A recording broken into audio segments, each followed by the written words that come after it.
안녕하세요. 베아트리체의 책 산책입니다. 언젠가 남편을 대동하고 조카를 만난 적이 있었습니다.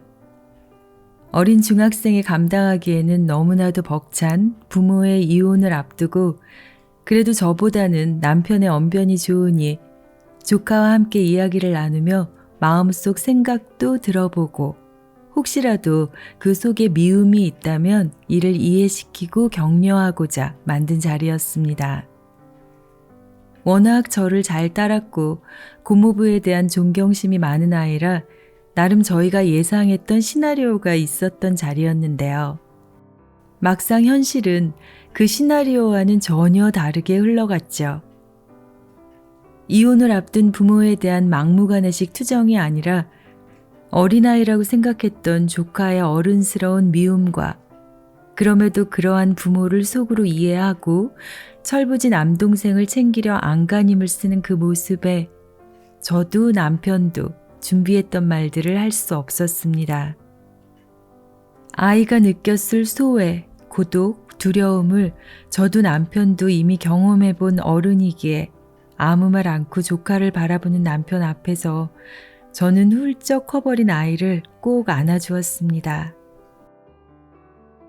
겁도 많고 눈물도 많고 큰소리 한번 못 치던 네가 이렇게 훌쩍 잘 컸구나. 그 순간 그렇게 당당하던 조카 눈에서 비오듯 눈물이 떨어지더라고요. 괜찮아, 참 장하다 내 조카, 잘 컸다. 이 말 한마디를 듣고 싶었나 봅니다. 보트, 방수모, 캠핑 난로. 이 모든 것이 언젠가 그들 것이 될 거라고 할아버지는 말한다.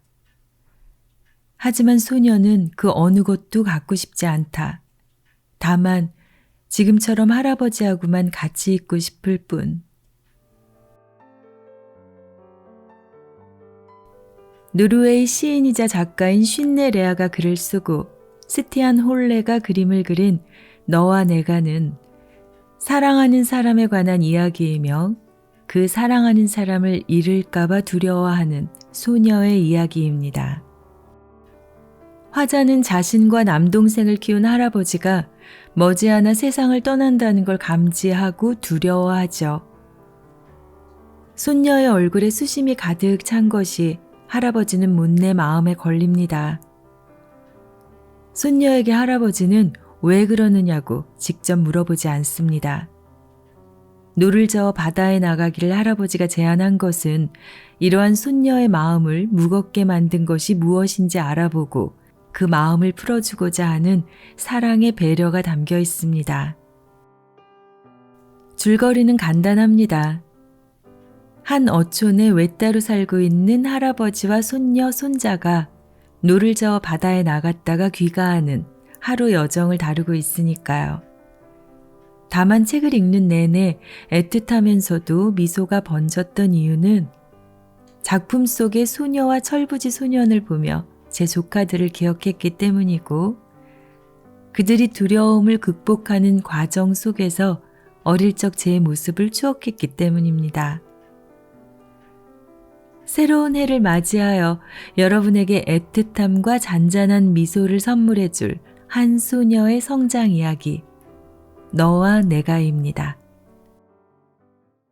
책의 첫 페이지는 침대에 누워있는 할아버지가 손녀에게 노를 저어 바다에 나가자고 손을 내미는 그림으로 시작합니다. 바다로 나갈 준비가 되었다고 할아버지가 말한다. 창문 밖으로 배가 보인다. 배가 파도를 타고 너울너울 춤을 춘다. 할아버지는 노를 저어 바다에 나가고 싶다고 말한다. 하지만 속으론 요즘 내가 무슨 생각을 하고 있는지가 궁금한 것 같다. 우리가 노를 저으며 이야기하는 게 중요하지. 그 내용이 아무려면 어때? 할아버지는 그렇게 말하지만 내 생각은 다르다. 너와 내가 말이지.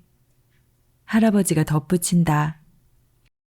네, 가끔씩 맛집을 찾아 차로 2~3시간씩 걸리는 거리를 다녀오는 사람들에게 물음표를 던진 적이 있습니다. 하지만 남편과 함께하면서 그 물음표는 느낌표가 되었죠. 할아버지가 손녀에게 전하는 말처럼 우리가 노를 저으며 이야기를 나누는 게 중요하지. 그 내용이야 아무려면 어때요? 너와 내가 함께라면 말이죠.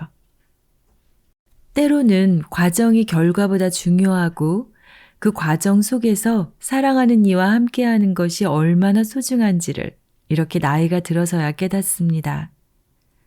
더구나 그 사람이 내 곁을 떠났거나 혹은 그 사람과 함께할 수 없는 상황이라면 결과라는 기억은 흐려지고 과정이라는 추억만이 남아 그 소중함은 뼈에 사무치는 그리움이 되죠. 김이나 작가의 보통의 언어들에 이런 문구가 나옵니다. 기억은 틀릴 수가 있다. 이소라의 바람이 분다 중 추억은 다르게 적힌다 라는 가사는 기억의 속성을 잘 활용한 거의 명언과 같은 표현이다. 반면 추억은 틀릴 가능성이 없다. 이미 내가 어떻게 저장하기로 한 나의 감정이 적극적으로 개입된 결과이기 때문이다. 네. 기억이 가진 슬프고 동시에 위대한 속성은 시간을 이기지 못한다는 점입니다. 어떻게든 흐려지고 잊혀지죠. 그러기에 이별 그 자체보다 슬픈 것은 이별의 흔적조차 흩어지기 시작하는 순간일 겁니다. 침상에 누워있는 할아버지의 모습은 화자에게 기억이 되고 그 기억은 곧 흐려지겠지만 노를 저어 평생을 함께한 바다 위에서 건네는 할아버지의 말 한마디는 손녀의 마음속에서 추억으로 남을 겁니다. 그러기에 할아버지는 아픈 몸을 이끌고도 소녀를 데리고 바다로 나간 게 아닐까요? 그렇다면 할아버지가 손녀에게 남기고 싶었던 추억은 무엇일까요? 그때 할아버지가 나에게 보여줄 게 있다고 말한다. 할아버지가 보여주고 싶은 것은 섬이다. 할아버지가 어떤 섬을 향해 뱃머리를 돌린다. 배가 크게 흔들린다. 이제 뭐가 보이니? 할아버지가 묻는다. 다른 섬이 하나 보여요. 할아버지가 미소 지으며 노를 힘차게 젓는다. 이제는 할아버지가 다시 묻는다. 또 다른 섬이 보여요. 네가 노를 젓는 동안 섬들이 나타났다 사라졌다 할 거야. 친구들 또한 그렇단다. 할아버지가 말한다. 네, 제가 이 책과 인연이 된 그림인데요. 어떠세요? 손녀에게 건네는 할아버지의 삶이 담긴 말 한마디. 네가 노를 젓는 동안 섬들이 나타났다 사라졌다 할 거야. 친구들 또한 그렇단다. 손녀의 눈높이에 맞춰 자신도 또 하나의 섬일 뿐이라는 할아버지의 유언 같은 이 말 한마디에 슬프기보다는 마음이 편안해지는 느낌을 받았기 때문인데요. 그러고 보면 제가 읽었던 책들 중에는 유독 현자가 아닌 듯한 어부들의 지혜로운 이야기가 많았던 것 같습니다. 흐르는 강물을 보며 시타르타에게 경청과 시간의 의미를 알려주는 벳사공 바주데바의 이야기를 담은 헤세의 소설 시타르타가 그렇고 단지 바라본만 있을 뿐 보는 나는 없다. 단지 들을 뿐 듣는 나는 없다. 어부 바이아에게 아름다운 가르침을 준 붓다의 이야기가 그렇습니다. 특히 손녀에게 건네는 할아버지의 이 잔잔한 이야기를 들으며 제 마음이 편안해졌던 것은 할아버지의 이야기 속에서 중국 초나라 때의 시인 굴원의 어부가 떠올랐기 때문인데요. 어부는 초나라 공족으로 합종 연회의 난세에 반진파였다가 마지막 유배가던 굴원이 동정호 후반을 초췌한 모습으로 걸어가는데 어부가 구런의 그러한 고고함에 대하여 완이 이소, 빙그레 웃으면서 고서리거, 노두드려 박자를 맞추며 부르는 노래, 그것이 바로 창랑지수입니다. 창랑지수청의 가이타고령. 창랑의 물이 맑으면 갓근을 씻고 창랑지수탁해 가이타고족. 창랑의 물이 더러우면 내 발을 씻으리.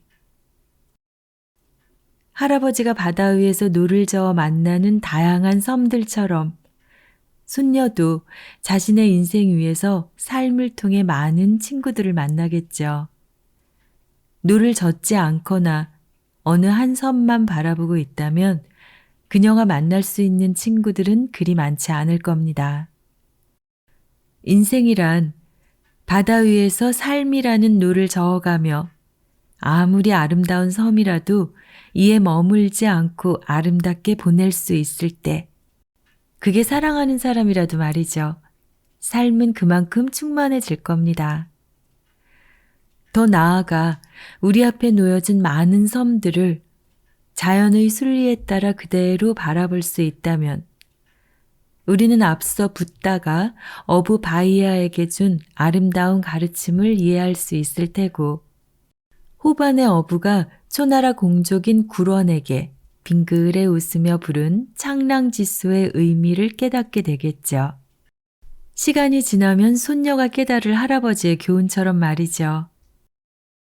너와 내가에서 바다는 줄곧 이 이야기의 배경을 이루면서 삶과 죽음을 잇는 공간으로 자리합니다.